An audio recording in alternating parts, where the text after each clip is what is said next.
দেশের জনগণ আপনাদেরকে নিয়ে এসেছে, অতএব আপনাদেরকে দেখতে হবে কোন কাজ করলে তাদের প্রতি ইনসাফ হচ্ছে, কোন কাজ বেইনসাফি হচ্ছে। উত্তরদায়ী শিক্ষকদের যে দাবি আজকে 3 দিন হলো সম্ভবত আপনার 3 দিন ধরে অবস্থান করছেন, সরকারি পর্যায়ে থেকে কেউ এসে দেখতে গেছে কিনা আমি জানি না। আমি আবেদন করব বর্তমান উপদেষ্টা সরকারকে মানুষকে সম্মান করতে শিখুন, শিক্ষকদেরকে সম্মান করতে শিখুন। আপনারা কোরআন শিখাই তাদেরকে আরো বেশি সম্মান করবেন।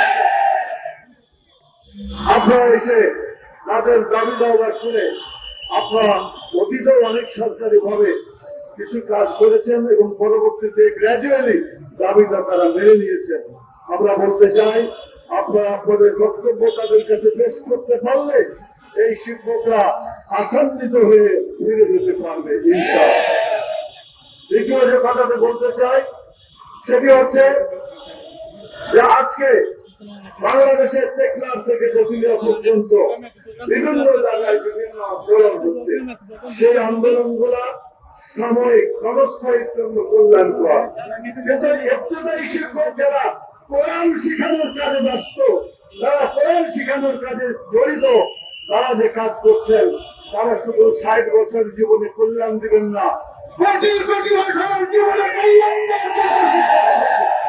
ভিটামিন ও ফাইবার সমৃদ্ধ ফ্রেশ আটা ময়দা সুজি আপনাকে দিবে সুস্বাস্থ্যের নিশ্চয়তা। ফ্রেশ আটা ময়দা সুজি আপনাদের জন্য, আপনাদের সন্তানের জন্য, তারা যাতে চোর না হয়, তারা যাতে মদ না খায়, গাঁজা না খায়, তারা যাতে আপনাকে ভয় করে, তারা যাতে চাঁদাবাজি না করে, সন্ত্রাসী না করে, ছিনতাইকারী না হয়, ভালো ছাত্র হিসেবে তৈরি হয়, সেজন্য তাদেরকে কোরআন শিক্ষা দিতে হবে।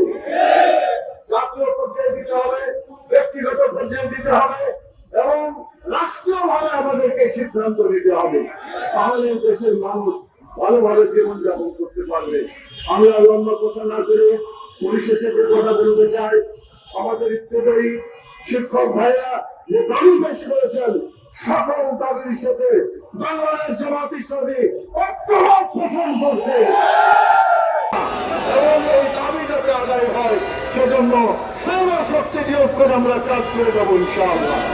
কারণ কোরআন শিক্ষার দাবি শুধু আপনাদের দাবি নয়, জনগণের সকলের দাবি হচ্ছে কোরআন শিখাতে হবে, কোরআন শিখতে হবে, কোরআন শিখাতে হবে। একই পদ্ধতিতে কোরআন শিক্ষায় নিয়োজিত মাদ্রাসা শিক্ষকদের জন্য সেই সম্মান এবং সেই সুযোগ সুবিধা দিতে হবে। এই সুযোগ সুবিধা যদি না দেওয়া হয় তাহলে বৈষম্য যাবে না।